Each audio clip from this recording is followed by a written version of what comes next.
Tonight on NOCO Now, learn more about why cavers are so secretive about some of their favorite places, and me and Kate visit a farm that donates all of its fresh produce to food banks. Then I will teach you how to make zucchini bread out of some of that fresh produce, and me and Zoe will go to Coopersmith's to try some food and beer. And after Coopersmith's, we'll head over to the Rage Room, where we found out maybe it doesn't have to be that rageful. Obviously I missed the hammock memo, but let's get the show started. Come on.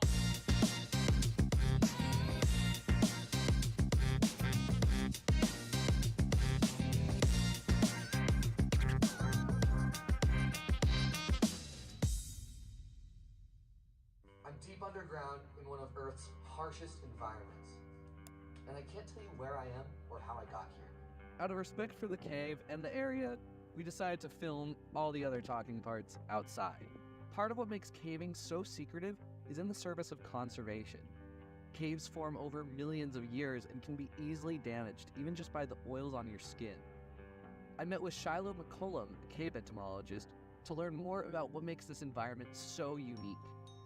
A lot of the secrecy comes from trying to vet the person or educate the person about conservation ethics before, during, and after the caving process. What kind of makes these environments so vulnerable? A cave forms over millions of years, and those formations may not ever be able to be reproduced because the ground has shifted. So even in that secondary formation growth, it's very easy for humans to harm it.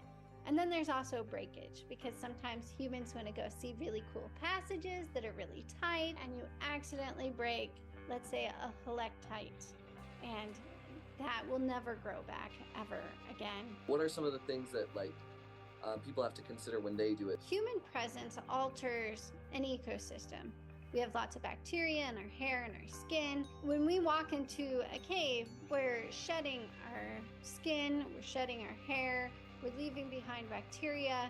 What we saw during COVID was a naive population that had never been exposed to that disease before, and it killed a lot of people the first round. Well, the same thing happens in a cave.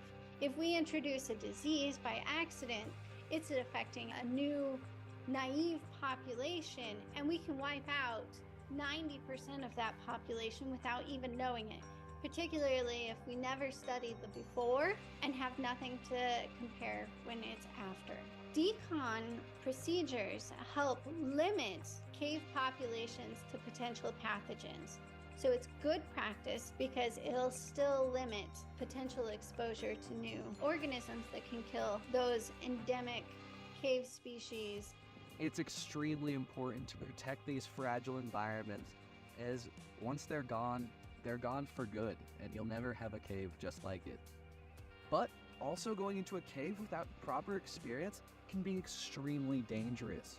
Jim Lawton is the president of the Northern Colorado Grotto, and he tells me more about what caving and the community does to ensure safe pursuits. If you had to just quickly fire off a list, what makes caving dangerous? The most important thing you can bring into a cave with you is light. So the lack of light. It's dangerous. Water. I know some people who have been trapped underground for several days until the water receded. There's a cave up in near Steamboat Springs. Bad air. There's toxic gases, falling rock. The people you're with. I was caving in a dangerous cave last year. Get up near the top and there's loose rock. And one of these rocks dislodged from the ceiling, about the size of a basketball. And I'm sitting there trying to catch it, and it just slipped out of my fingers. And once that happened, I'm yelling, "Rock, rock!" And this basketball landed 2 feet away from my friend. And so every time I see my friend now, I'll tell him, "Have I ever told you how sorry I am? I dropped that rock on you." And he's like, "Well, yes, you have." I'm like, "Okay, you won't have to remind me again." It's like, keep on saying the same thing. It's kind of a joke, but it's not. It's not funny that I almost killed him. If you're ill prepared and you're gonna go alone, no. I want you to be safe about it. So a lot of the secrecy is about safety. The other thing is the ability to get lost. I like the caves that are mazy. So I started caving in Wind Cave, South Dakota, which is the single most intricate, complex, three-dimensional maze on the planet. In a 2-mile square surface area, but you go down and there's 150 miles of passage of cave in there. And so the thrill, the big thrill, is being Neil Armstrong, being somewhere where no one else has been, ever. Now, these dangers are not meant to scare you away from the activity. Caving can be extremely safe, as long as you take the proper precautions and get involved in the right ways. Caving is an activity that brings out many people's greatest fears, and that is very understandable. But if you are interested in caving and you want to get involved in the appropriate ways, one of the first, easiest steps you can do is find your local grotto. Find a website and just figure out how to get involved with those people. Some grottos are more accepting than others, but overall, if you find people who know how to cave safely and appropriately, they are usually more than willing to teach you what they know, as caving needs to be passed down. If it stayed super secretive, the activity would die out and people would start going into unsafe caving. People are happy to teach you. You just need to show interest and take that first step. Now, if caving's not your style, you may be more interested in what's up next. Me and Kate go to a local farm that picks fresh produce for... I'm out here with the Agronomy Club at CSU, and we're picking some fresh produce to donate to Rams Against Hunger from one of the campus-owned farms. Out here with James Larson, who's running this whole event. And now, James, where are we and what is going on here? Yeah, so we are out at the RDEC Research Station, which is an agricultural research station that CSU runs. Typically, they're out here, sort of faculty and students are out here just doing their research plots, trying to figure out what grows the best in this region. But we are out here with a food security project because this RDEC Research Station has extra land that isn't being utilized. And they are kind enough to let us use this land, and we come out here with volunteers and we grow on about 1/3 of an acre of land to produce food for the local food pantry.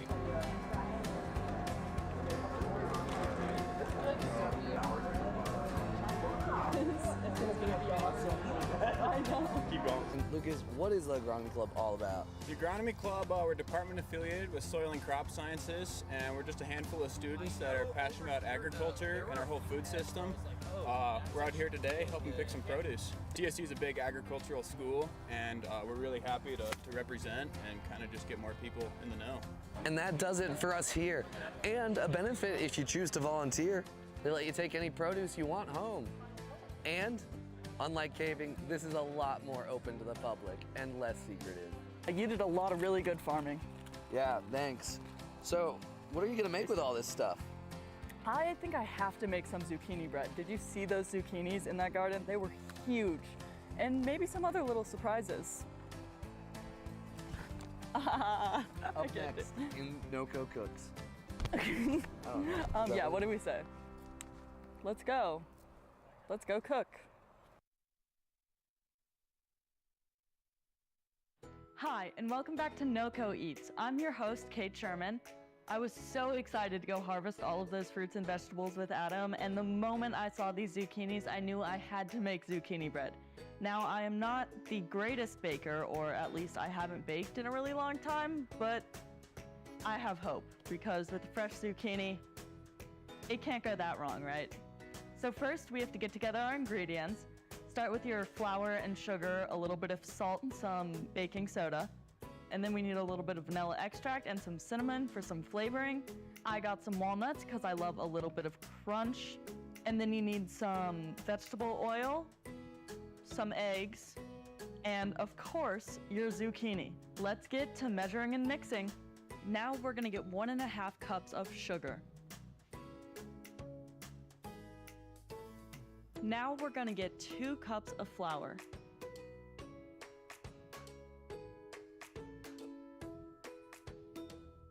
We're gonna need 3 eggs.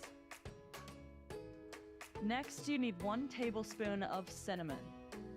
Next, we're gonna get 3/4 of a cup of vegetable oil. Next, we're gonna get 2 teaspoons of baking soda. and 1 teaspoon of salt. Next, you need 1 tablespoon of vanilla extract. And I'm gonna use 1.5 cups of chopped walnuts. Now we have all of our ingredients except for the most important one, this zucchini. We're gonna start by shredding some of the skin off of the zucchini, and we're gonna speed this up because it may take a second.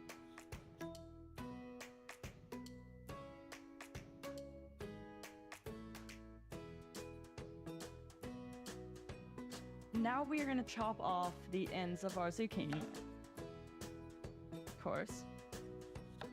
And we are going to grate 2 cups of zucchini.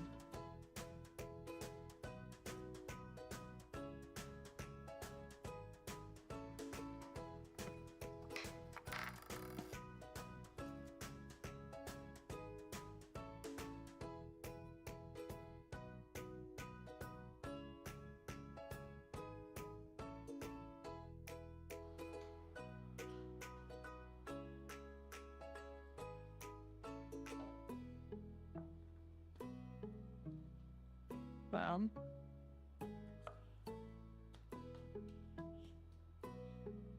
Bam.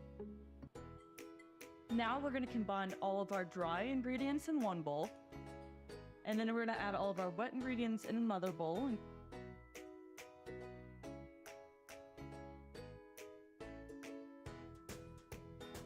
And now we're going to whisk.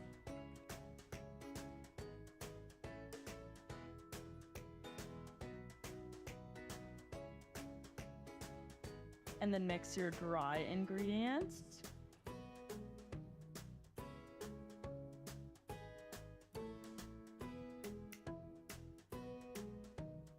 Now we're gonna add all of our zucchini into our wet ingredient bowl.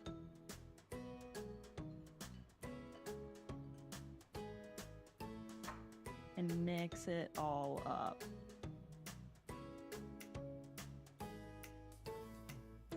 And this is all going into our dry ingredient bowl. Now I'm gonna be mixing for a while, so let's speed this up.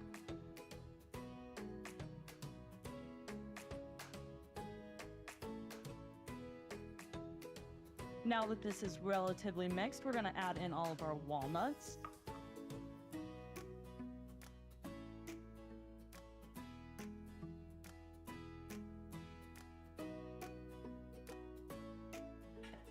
Now we're gonna spray down a pan with some Pam and put our zucchini bread in.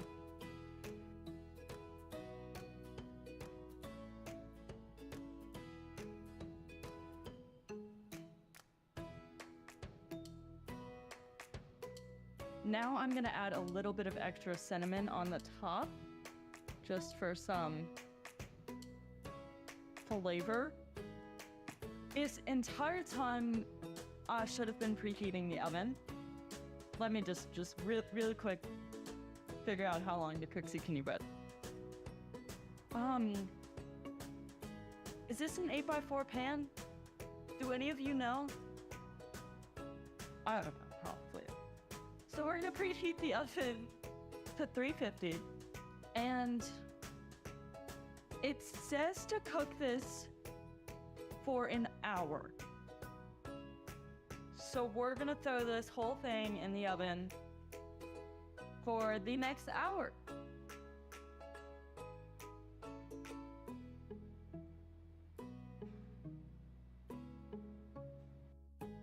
And here is our ready zucchini bread.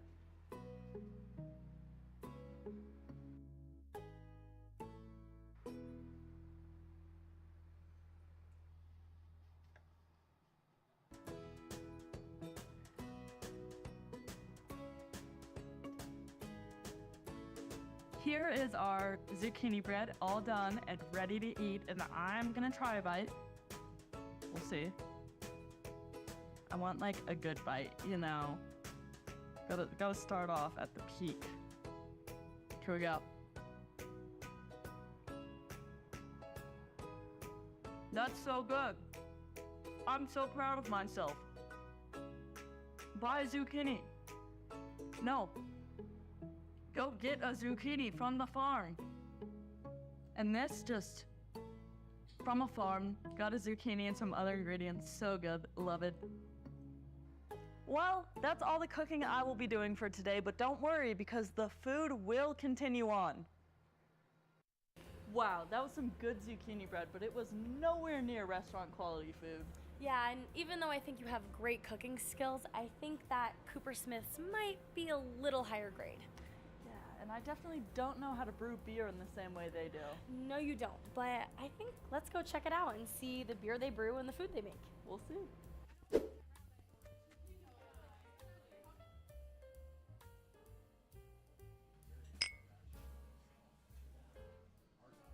Our Cooperfest menu. We've got what we're calling our Cooperfest sampler, and basically it's for food items that are on the menu all the time, so you can come in here any time of the year and have those, and we've paired those with 4 of our house beers that are on the menu all the time when you come in. So that's a great showcase of just Cooper Smith's and every day. Cooper Smith's fits right into the rest of Fort Collins in many ways, especially for their love of art. Art is near and dear to our hearts. You can kind of see on the walls all around us. Every 6 to 8 weeks we change out our art with another local artist, so art is really important to us.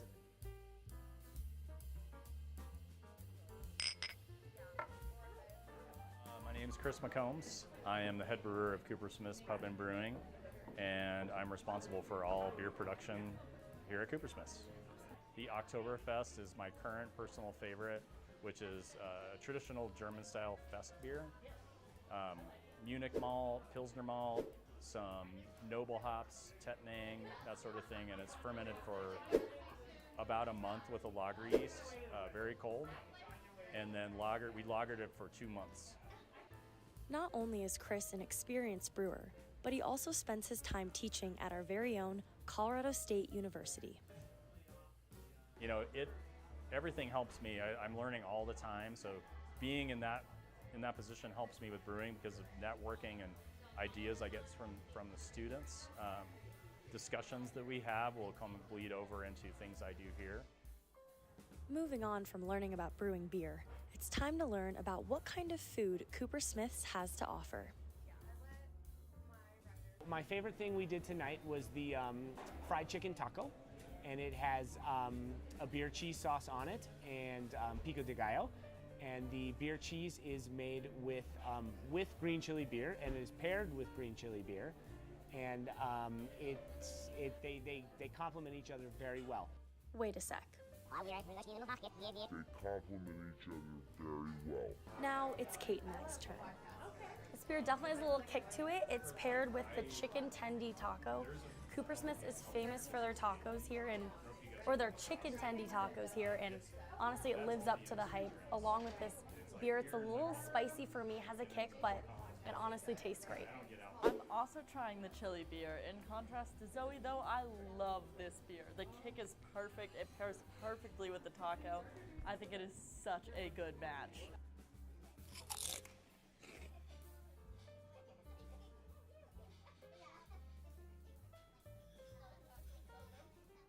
The truffle burger and the nut brown beer also pair very well together.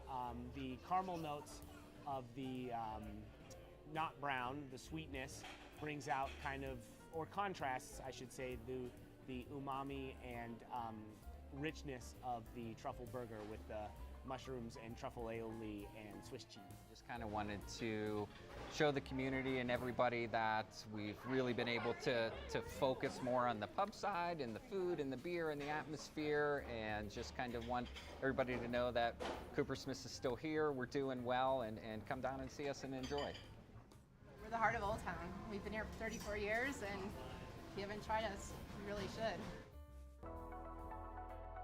After drinking beer and eating food at Cooper Smith's, I was kind of craving some sort of workout. So today we're here at the Shatter Rage Room in Fort Collins off of College Avenue. So, are you ready to go in? No? Okay. My name's Caitlin Nelson. I run the Shatter Rage Room here in Fort Collins. We are coming up on our 3rd year here. We have been very well accepted by Fort Collins in so many ways. You know, it started out as a really happy, kind of celebratory, fun idea, and the more and more we've run business, the more we've learned it's therapeutic, it's cathartic, it's helpful, and again, the community has been nothing but receptive to us. So we just love it here and hope that we can keep bringing this kind of fun and peace to people for sure. Here at Shatter Rage Room, safety is the priority. So before you get smashing, you're gonna need a protective face shield because you don't want things flying and hitting your face. You're also gonna need a pair of gloves because you're gonna be picking up hammers, baseball bats, and you don't wanna risk hurting your hands. So let's get smashing. And don't worry, I also brought some friends.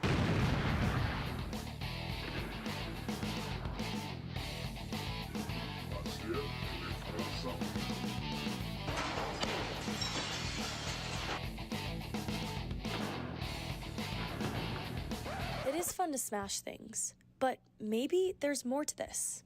We started learning, again, kind of towards the therapy aspect that people are using this for grieving, and they're using it as a means to get out emotions maybe they're not too familiar with or know how to kind of navigate.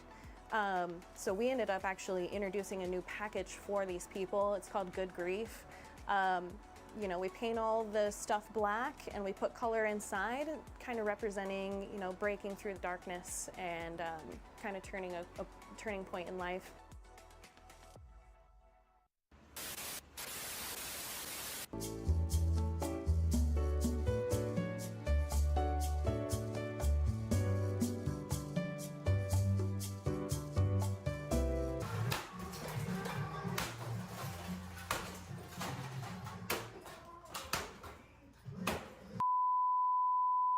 On a more serious note, there is a big misconception about rage rooms. Sometimes I hate that it's called a rage room. You know, 90% of the people come in here are having fun. They are celebrating, they're with their team, with their family, their friends.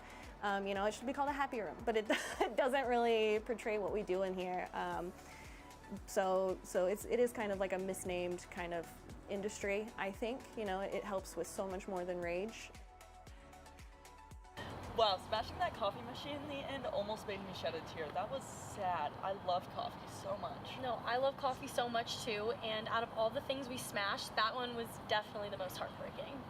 Yeah, it looked like a lot of fun, but like, where was my invite? Like, you two went? Like, why, what's going on? Hey, stop. Thanks for tuning into the 2nd episode of NOCO Now. We'll see you next time.